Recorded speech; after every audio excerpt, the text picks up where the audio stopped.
Hello बच्चों। कैसे हो आप सब? आई होप सभी अच्छे हो गए, पढ़ाई अच्छे से चल रही होगी। तो आज हम कंटिन्यू करेंगे अपना नेक्स्ट टॉपिक जो है statement flow control. Statement flow control.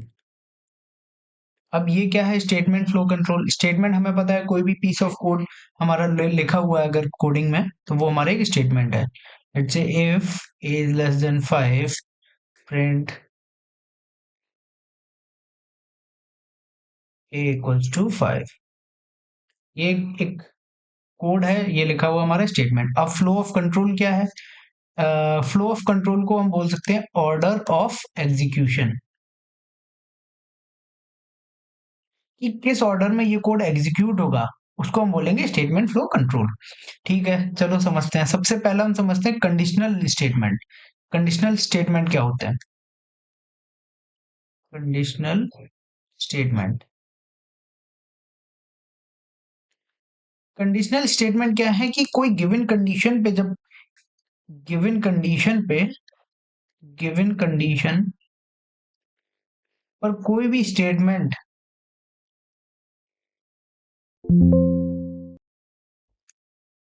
Execute हो रहा है उसको हम बोलते हैं conditional statement.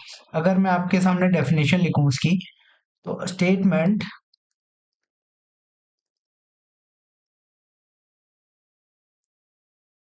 which executes on the basis of result of a condition, ये इसकी हो जाएगी बेसिक डेफिनेशन। कि कोई कंडीशन के रिजल्ट के बेसिस पे कोई स्टेटमेंट एग्जीक्यूट हो रहा है उसको हम बोलेंगे कंडीशनल स्टेटमेंट। तो अब इसके अंदर हम पहला पढ़ते हैं simple statement. Simple statement, simple statement से जैसे मैं समझ में आ रहा है कि कोई भी स्टेटमेंट लिखा हुआ है, प्रिंट हाय, ये हमारा एक स्टेटमेंट हो गया। ऐसे सिंपल कोई भी स्टेटमेंट हमारा कोड में लिखा हुआ है उसको हम बोलेंगे सिंपल स्टेटमेंट, जो कि एग्जीक्यूट हो सकता है, जिसका ही कोई मीनिंग है। दूसरा हम पढ़ेंगे compound statement.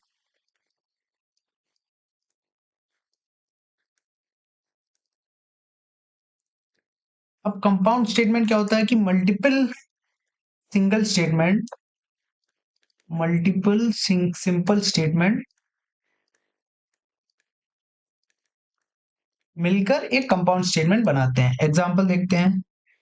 Let's say if num is greater then 2, तो प्रिंट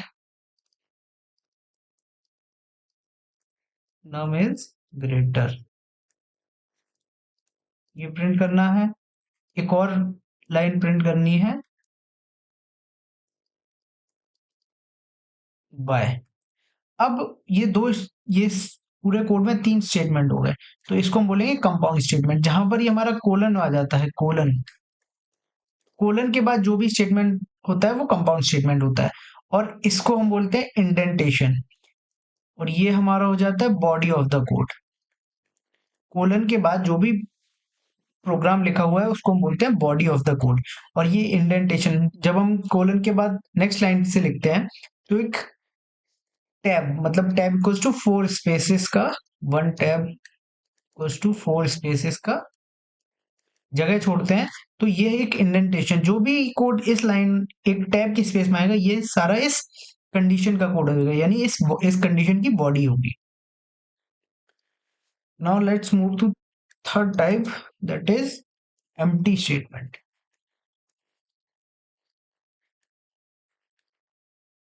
सिंपल स्टेटमेंट पढ़ लिया, कंपाउंड स्टेटमेंट पढ़ लिया, एम्प्टी स्टेटमेंट क्या होता है?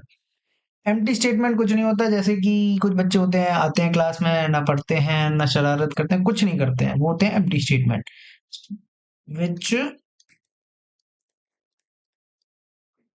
डज नथिंग, जो कुछ भी ना करें उनको बोलते हैं एम्प्टी स्टेटमेंट। क्या है इसका एग्जांपल? इसका एग्जांपल है पास। पास एक हमारे पास स्टेटमेंट होता है कि कोई भी अगर लाइन पे पास लिखा हुआ है तो वो उसको स्किप कर देगा और नेक्स्ट लाइन पे मूव कर जाएगा, move to the next line of code. Next लाना कोड। एग्जांपल देखते हैं इसका एक। Let's say a equals to 5, b equals to 4, pass print a। तो ये एक कोड मेरे पास है। तो इसमें हम पहली ये लाइन एग्जीक्यूट होगी, ये लाइन एग्जीक्यूट होगी। जैसे ही इस पास पे आएगा तो ये इसको स्किप कर देगा और नेक्स्ट लाइन पे मूव कर जाएगा और इसको एग्जीक्यूट कर देगा और प्रिंट कर देगा 5 को। ठीक है, समझ में आ गया। अब हम पढ़ते हैं एक बहुत ही इंपॉर्टेंट टॉपिक पे, जो कि है हमारा इफ कंडीशनल्स। हमने कोड में बहुत बार देखा है इफ कंडीशन का यूज होते हुए। आज हम इसको काफी डीप में पढ़ेंगे। तो इफ कंडीशन हमारे तीन टाइप्स की होती है।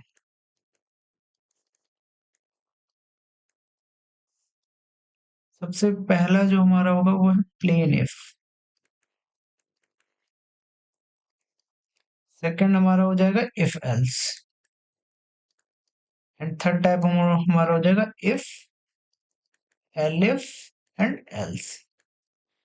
एक एक करके पढ़ेंगे, कोई टेंशन लेने वाली बात नहीं है, आराम से पढ़ेंगे। तो सबसे पहले पढ़ते हैं प्लेन इफ के बारे में कि प्लेन इफ क्या है।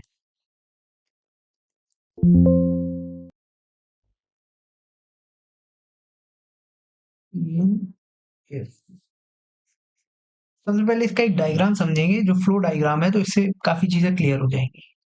ये हमारे पास एक डायग्राम है। यहाँ पर हमारा क्या है, कंडीशन। जो भी हमारी कंडीशन है,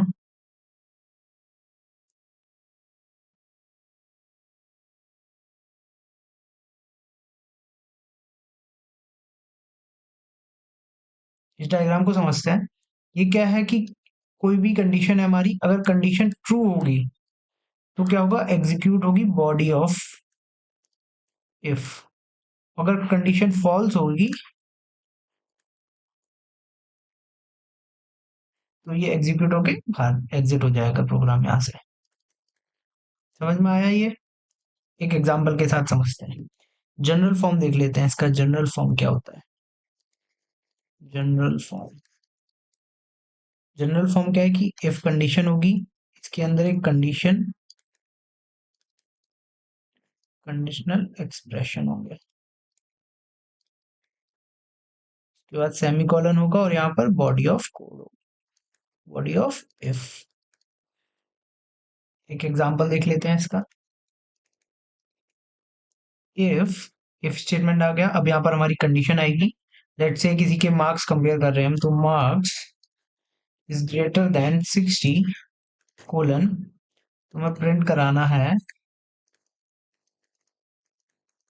मार्क्स आर ग्रेटर देन 60। एक सिंपल सा है कोड कि मार्क्स को चेक करेगा ये कि 60 से ज्यादा है। अगर कंडीशन ट्रू होगी, अगर कंडीशन ट्रू होगी तो इसकी बॉडी में जाएगा ये और इस स्टेटमेंट को प्रिंट कर देगा। ठीक है, now let's move to next topic, जो है हमारा B if else conditional statement. इसका भी एक डायग्राम के साथ समझेंगे।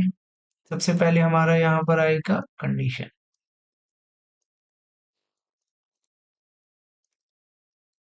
कंडीशन आई, अगर ट्रू होगी कंडीशन तो क्या एग्जीक्यूट होगा,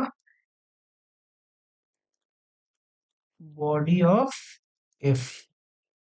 और अगर कंडीशन फॉल्स हो जाएगी तो एग्जीक्यूट होगी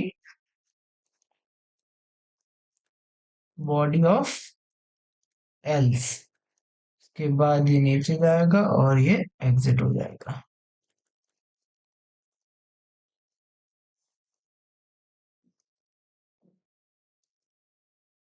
समझ आया कि कंडीशन यहाँ पर चेक करेगा, अगर ट्रू हो गया तो इफ की बॉडी चलेगी और एग्जिट हो जाएगा। अगर कंडीशन फॉल्स होगी तो एल्स की बॉडी एग्जीक्यूट होगी और एग्जिट हो जाएगा। अब एक एग्जांपल के साथ इसको देखते हैं, एकदम क्लियर हो जाएगा। इसका अगर जनरल फॉर्म देख लें पहले। General form, if condition conditional expression colon, यहाँ पर बॉडी आएगी, बॉडी ऑफ इफ, के बाद एल्स स्टेटमेंट आएगा कोलन, और यहाँ पर बॉडी ऑफ एल्स। एक एग्जांपल के साथ इसको समझते हैं, बहुत इजी कॉन्सेप्ट है, एकदम क्लियर हो जाएगा। तो हम एक कंडीशन लगाते हैं, if A is greater then 5, तो यहाँ पर हम प्रिंट करेंगे ए इज ग्रेटर देन 5, ठीक है। एक अब एल्स कंडीशन भी लिखेंगे कि अगर 5 के बराबर नहीं तो प्रिंट करेंगे ए इज नॉट, इसको इक्वल्स टू कर लेते हैं, ज्यादा क्लियर होता है। If A equals to 5, print करेंगे ए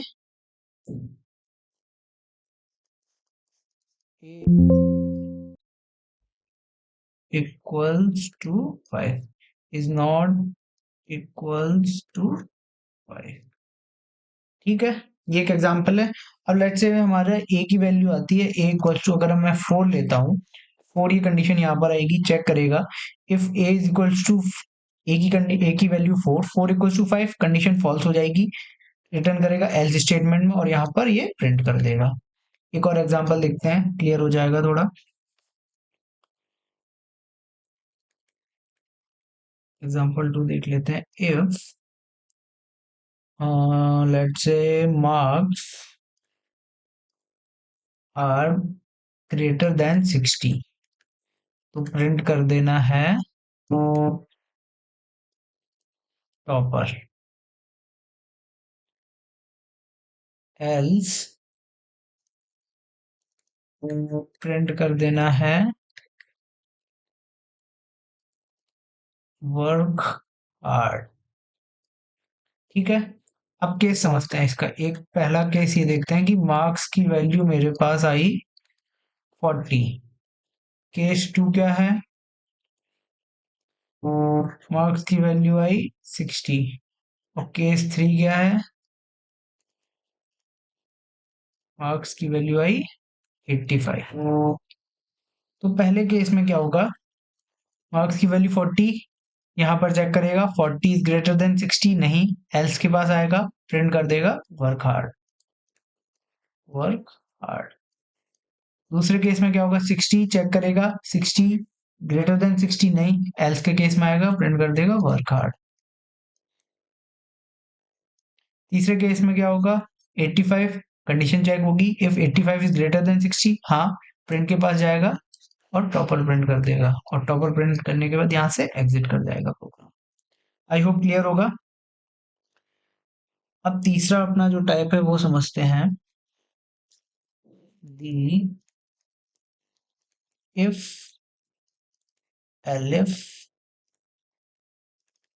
कंडीशनल स्टेटमेंट। इफ समझ लिया, इफ एल समझ लिया, इफ एलिफ क्या है, चलो इसको भी समझते हैं। इसका अगर टाइप मैं लूं तो इसमें दो टाइप आ जाएंगे। सबसे पहला होगा only if and elif. Only if elif में क्या होगा कि इफ, फिर एक कंडीशन होगा, कंडीशनल एक्सप्रेशन, देन उसकी बॉडी होगी, देन एलिफ, इसका एक कंडीशन होगा, कंडीशनल एक्सप्रेशन, और इसकी भी एक बॉडी होगी। सिंपल सी बात यह है कि इफ एलिफ में क्या होता है कि अगर हमने कोई कंडीशन दे रखी है तो इफ में वो पहले चेक करेगा कि इफ में अगर सेटिस्फाई कर रही है, नहीं कर रही है तो वो एलिफ के पास जाता है, उसमें चेक करता है, अगर इफ में कंडीशन सेटिस्फाई कर देती है तो वो यहाँ से रिटर्न कर जाएगा, एलिफ के अंदर नहीं जाएगा। बहुत इजी सा कॉन्सेप्ट है, एक एग्जांपल के साथ समझते हैं इसको। If a equals to 5, print a equals to 5, बस ये प्रिंट कराना है सीधा मुझे, दूसरी कंडीशन मैंने दे दी elif A equals to 6, print A equals to 6। अब इस कोड में क्या है कि पहले लेट से ए की वैल्यू मैंने 5 ली, तो पहले यहाँ पर आएगा, चेक करेगा 5 इक्वल्स टू 5, प्रिंट कर देगा और यहीं से एग्जिट कर जाएगा, दूसरी कंडीशन को चेक नहीं करेगा। अगर मैंने ए इक्वल्स टू 6 ले रखी है तो पहले चेक करेगा 6 इक्वल्स टू 5, गलत हो जाएगी, केस के हिसाब से ले लेता हूँ। A equals to 5, A equals to 6, इसमें क्या करेगा, ए इक्वल्स टू 5 को प्रिंट कर देगा कंडीशन चेक करके, 6 को देखेगा, यहाँ पर जाएगा 6 equals to 5, condition false, elif के पास आएगा 6 इक्वल्स टू 6, कंडीशन ट्रू हो जाएगी और ये प्रिंट कर देगा ए इक्वल्स टू 6। ऐसे मल्टीपल भी दे सकते हैं। अगर मैं आपको दिखाऊं कि मैं एक और मल्टीपल एलएफ स्टेटमेंट दे सकता हूं तो वो सारी कंडीशंस को चेक करेगा। इसके बाद मैं एक और दे दिया एलिफ ए इक्वल्स टू 7, तो प्रिंट कर दे ए इक्वल्स टू 7, या फिर मैं दे सकता हूँ elif A equals to 8, print कर दे ए इक्वल्स टू 8। ऐसे हम मल्टीपल कंडीशन को दे सकते हैं। एक तरीका तो ये हो गया कि केवल इफ और एलिफ दिया गया है। दूसरा टाइप क्या है कि इफ, एलिफ एंड एल्स, तीनों चीजें इसमें एक साथ आ जाएंगी। इसका एग्जांपल समझते हैं कि ये क्या है। If marks are greater than 60, तो प्रिंट कर देगा ये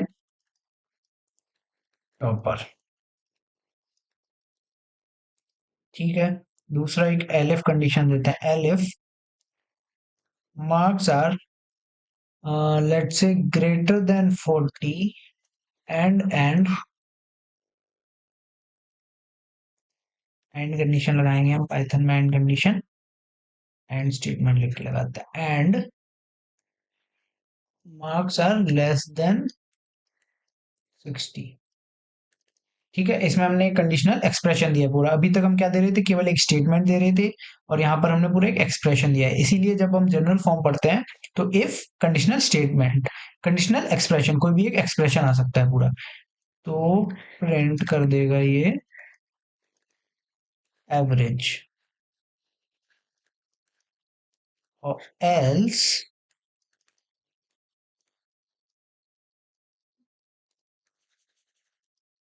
कोलन, एल्स के बाद क्या, अगर दोनों में से कोई कंडीशन नहीं फिट होती तो करेगा पढ़ ले बेटा मौका है। ठीक है, अब इसके केस समझते हैं। सबसे पहला case, marks marks equals to है 85। दूसरा केस, मार्क्स की वैल्यू मेरे पास है लेट्स से 48, और केस 3 मार्क्स की वैल्यू है 20। तो पहले केस में क्या होगा, 85 आया, यहाँ पर जाएगा 85 ग्रेटर देन 60, कंडीशन मैच हो गई, प्रिंट कर देगा टॉपर। दूसरे केस में मार्क्स 48 पहले के पास जाएगा, if 48 is greater than 60, condition false, next statement पे जाएगा, इफ 48 इज ग्रेटर देन 40, हाँ, एंड 48 इज लेस देन 60, हाँ, दोनों कंडीशन मैच कर जाएंगी, प्रिंट कर देगा एवरेज। तीसरे केस में 20 पहले कंडीशन पे जाएगा, if 20 is greater than 60, false, आगे जाएगा, इस कंडीशन को मैच करेगा, 20 इज ग्रेटर देन 40 और 20 इज ग्रेटर देन 60, ये भी मैच नहीं करेगी, तो एल्स स्टेटमेंट के पास आएगा और प्रिंट कर देगा पढ़ ले बेटा बेटा मौका है। आई होप तीनों स्टेटमेंट आपको समझ आ गए होंगे, इनमें कोई भी डाउट नहीं होगा। अगर आपको अभी भी इसमें कोई डाउट है आप कमेंट कर सकते हैं। Now let's move to next topic, nested if statements. Nested if का मतलब कुछ नहीं है कि एक के बाद एक, एक के अंदर एक। एग्जाम्पल के लिए एक करली ब्रेसेस है मेरा, इसके अंदर मैंने एक और करली ब्रेसेस लगाया, तो ये मेरे नेक्स्ट नेस्टेड करली ब्रेसेस हो गए। एग्जाम्पल देखते हैं इसका। इफ इज लेस देन 50, और इसके अंदर एक और कंडीशन लगाता हूं मैं, इफ लेट्स से is less then 20, print a is less than 20। अब इफ का एल्स लगाऊंगा statement, else print a is greater than 20। क्या है इस प्रोग्राम में, लेट से a की वैल्यू मैं ले लेता हूँ 25। ये क्या करेगा, पहले कंडीशन पे चेक करेगा कि a 50 से छोटा है, हाँ छोटा है, इसके अंदर आएगा। एक और इसको स्टेटमेंट मिलेगा, इफ एज लेस देन 20, 20 से छोटा है 25 नहीं है, इस कंडीशन के एल्स स्टेटमेंट पे जाएगा, क्या प्रिंट कर देगा, a इज ग्रेटर देन 20। ये होता है हमारा नेस्टेड इफ। आई होप आपको सारे कॉन्सेप्ट क्लियर हो गए होंगे। कोई भी डाउट है तो आप कमेंट सेक्शन में पूछ सकते हैं। नेक्स्ट टॉपिक, नेक्स्ट वीक मिलते हैं नेक्स्ट टॉपिक पे नेक्स्ट वीडियो के साथ, उसमें हम पढ़ेंगे loop statement. Thank you so much for watching, bye.